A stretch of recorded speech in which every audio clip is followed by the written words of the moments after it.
Bonjour.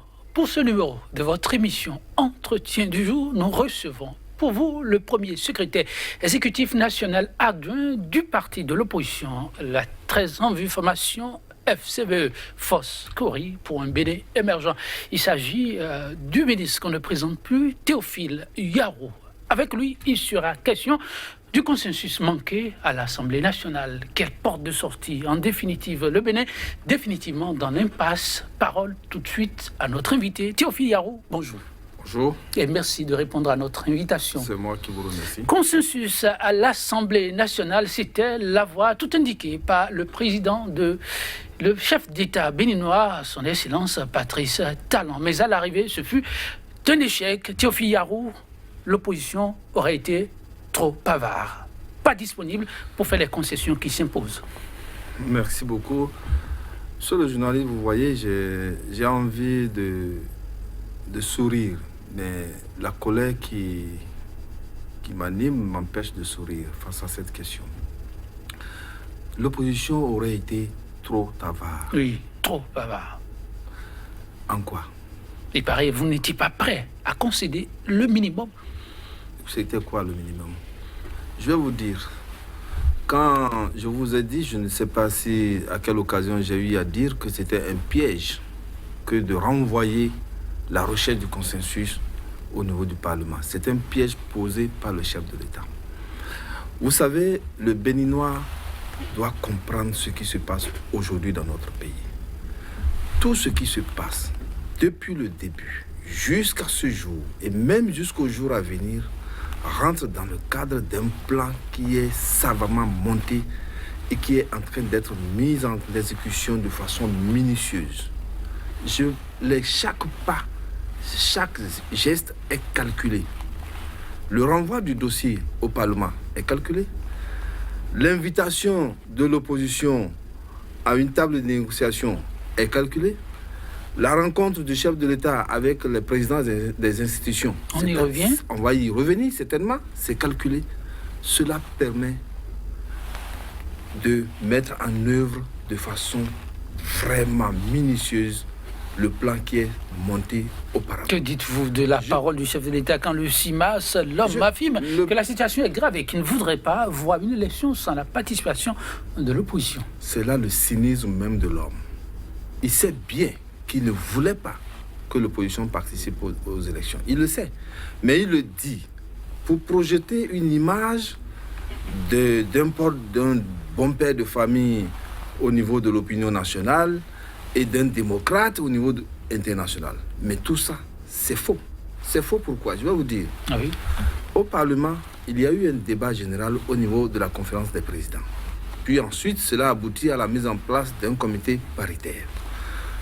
Au sein du comité paritaire, nous avons deux de la minorité, deux de la mouvance. Et puis le président Mbedji lui-même qui préside. Alors, disons que les éléments de consensus, c'était quoi? Premier principe, est trouver la solution de sortie de crise par la prise de lois dérogatoires. Et ensuite, deuxième solution, et ça, c'est le chef de l'État lui-même qui l'a annoncé lors de la rencontre avec les partis politiques.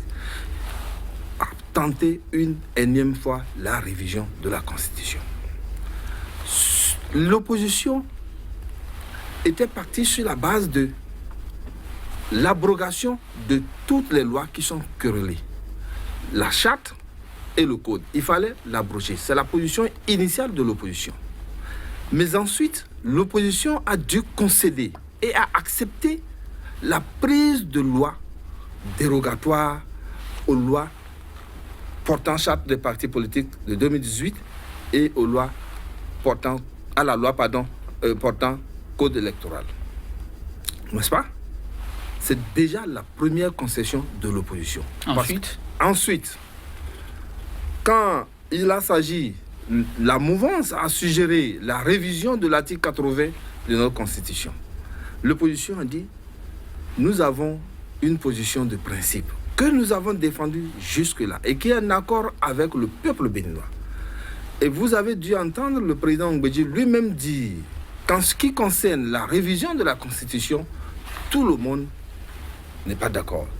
ou plutôt toute la population est contre. Tous les partis politiques sont contre la révision de la Constitution. Donc, nous avons dit, au niveau de l'opposition, nous sommes contre la révision de la Constitution. Mais qu'est-ce qu'eux, ils cherchaient? Ils cherchaient par ce moyen ridiculiser l'opposition. Comment ça? Ridiculiser l'opposition. Le gouvernement a décidé de renvoyer une question administrative qui pouvait être réglée à son niveau et il le renvoie au Parlement. Pourquoi? Parce qu'il fallait appâter l'opposition et le ridiculiser. Appâter, c'est dire, nous sommes d'accord pour que vous reveniez dans le processus, mais à condition que vous révisez la Constitution. Que vous nous permettez de... C'est bien ça, monsieur le marché. C'est bien ça. C'est pas un marché, mais c'était ça, l'intention qui était derrière la prétendue main tendue du chef de l'État. Nous avons dit, sur ce point, l'opposition ne peut pas bouger. Ensuite, en ce qui concerne les lois dérogatoires, il y a un premier projet. Toujours parce que ces gens-là cherchent à nous contraindre, à nous obliger à réviser la Constitution, ils demandent que l'on donne 23 jours de plus aux partis qui n'ont pas pu se conformer à se conformer. 23 jours de plus. Monsieur le journaliste, en ce qui concerne FCBE, il nous suffisait, ce qu'on nous a reproché, c'est de n'avoir pas paraphé, signé les statuts et le règlement intérieur.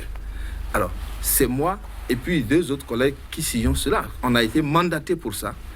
Il nous suffit simplement, chacun d'1 minute, pour parapher et signer les documents.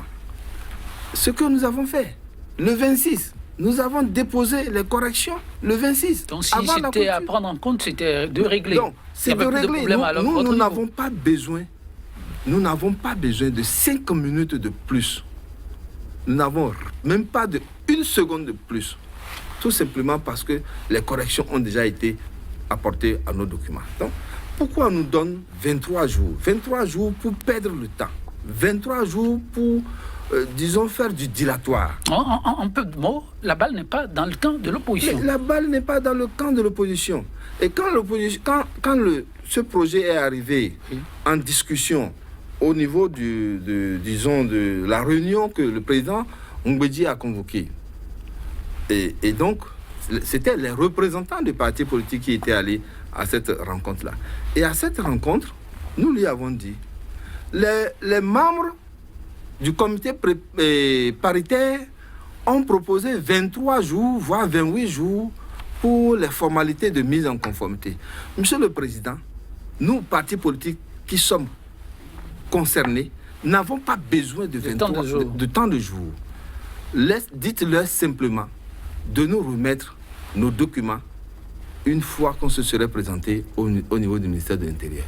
Parce que c'est là le problème. C'est là le problème. En tout cas, monsieur le ministre, ce qu'on a observé, c'est que le consensus espéré de l'Assemblée n'a pas pu prospérer. Voilà. Et les regards ont été tournés vers le chef de l'État. Et dans la foulée, cette même journée du 1er avril, où beaucoup attendaient ce que certains ont appelé fumée blanche de l'Assemblée nationale, le chef de l'État a donc rencontré les présidents des institutions de la République. Le communiqué final, tout le monde le connaît, vous l'avez suivi aussi. Et c'est quoi votre réaction? Ma réaction, c'est encore une fois... je regrette que les présidents de nos institutions, si respectés, se prêtent à ce jeu.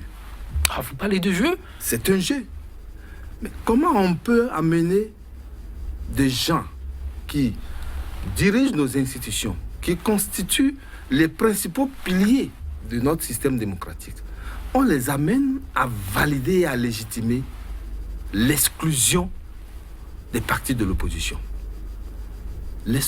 Et ce qui est grave, ils sortent de là.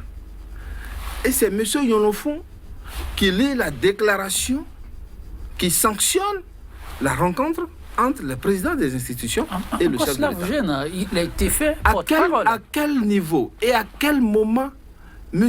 Yonofon, médiateur de la République, a-t-il été associé à la recherche du consensus? À quel moment? La question se pose pour vous. Le président Talon avait-il ignoré l'existence du médiateur et a confié le dossier au président de l'Assemblée. Et ce monsieur qui n'a participé à rien vient faire une déclaration pour dire, bon, écoutez les enfants, le jeu est terminé, bon, attendez pour la prochaine fois. Nous n'attendrons pas pour la prochaine fois. Vous dites quoi? Nous n'attendrons pas pour la prochaine fois. Vous n'attendrez pas pour la prochaine fois? Je le répète, nous n'attendrons pas pour la prochaine fois. Attendant de vous poser la question de savoir pourquoi, et sur quoi vous fondez, parce que les institutions semblent-ils parler, vous avez suivi, mais dites, par rapport à cette démarche de consensus, le président d'honneur, tout le monde l'a observé, et ancien chef d'État, Thomas Boniaï, puisque c'est de lui qu'il est question, a été invité à rencontrer le chef. Peut-être qu'on serait parvenu depuis à un consensus, mais il a posé un préalable. C'est ça que les présidents des institutions devraient poser comme préalable avant de se rendre au palais. Vous trouvez ça judicieux? D'abord, le président Yahi Boni n'a pas reçu une invitation du président Talon. On lui a envoyé quelqu'un.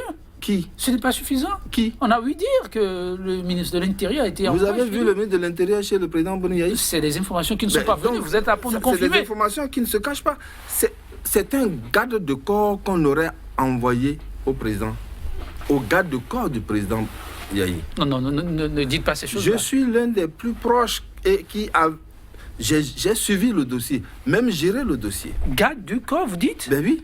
Le chef de la sécurité du ministre de l'Intérieur a été envoyé pour transmettre un message à l'un des gardes-corps du président Boni Yahi. Alors, entre ce qui a été transmis au chef de sécurité et ce qui a été transmis au garde du corps du président Boni Yahi et ce qui a été transmis au Boni Yahi, il y a certainement une déformation de l'information. Donc, pour moi, jusque-là, si c'était une invitation, elle doit être écrite avec l'objet précisé dans l'invitation, ce qui n'a pas été fait. Donc, ces présidents des institutions devraient poser ce préalable. Président, la solution de sortie de cette crise est entre vos mains. Encore que 2 minutes et on va se séparer malheureusement, mais dites Théophile Yahou, oui, ça va très vite, mais l'essentiel, vous l'auriez dit. Alors, pour vous, le 28 avril, voyez-vous l'opposition sans sa pleine participation à ce scrutin? Nous allons nous fonder sur la constitution de notre pays pour nous battre. J'ai toujours dit ici que nous sommes des légalistes. Nous allons nous fonder sur les droits que nous donne notre constitution. Nous allons nous fonder sur les droits que nous donnent les instruments internationaux en matière de liberté, en matière de droits pour nous battre. Nous allons nous battre les mains nues pour reprendre ce qui nous appartient, c'est-à-dire notre droit civil et politique, notre droit de participer aux élections.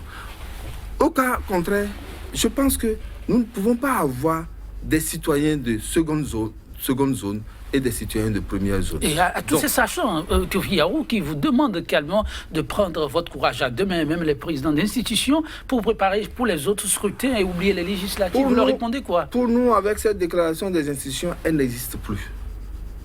C'est le peuple. Je vais vous dire une chose. Talon se trompe de système. Talon, c'est un businessman, un chef d'entreprise qui est maître roi et qui règne sur son entreprise. Mais un État, ce n'est pas le chef de l'État qui est le PDG de l'État. Le PDG de l'État, c'est le peuple. C'est le peuple béninois c'est au peuple béninois qu'appartient le pays et non pas au président Talon. Et c'est ça, cette confusion. Lorsque vous êtes à ce niveau de responsabilité, la folie du pouvoir vous amène à croire que vous êtes tout puissant. Et bien par contre, celui qui est le tout-puissant, c'est le peuple. Celui qui est le tout-puissant, c'est le peuple. Permettez, Théophile Yahou, que nous allons conclure sur ce mot, mais qui reste un mot très fort. On l'a entendu ailleurs, la suite, on la connaît. C'est tout le bien qu'on puisse souhaiter aux Béninois, au peuple béninois et à ce pays qui a tant montré la voie en termes de marche démocratique. Demain ne sera être la veille. Merci d'avoir été des nôtres. Chers téléspectateurs. Je vous remercie, c'est passé très vite, mais bon, mais merci quand même. Merci également à vous. Chers téléspectateurs, on va s'en arrêter là, quitte à se retrouver très vite pour notre numéro de votre émission Entretien du jour. Au revoir.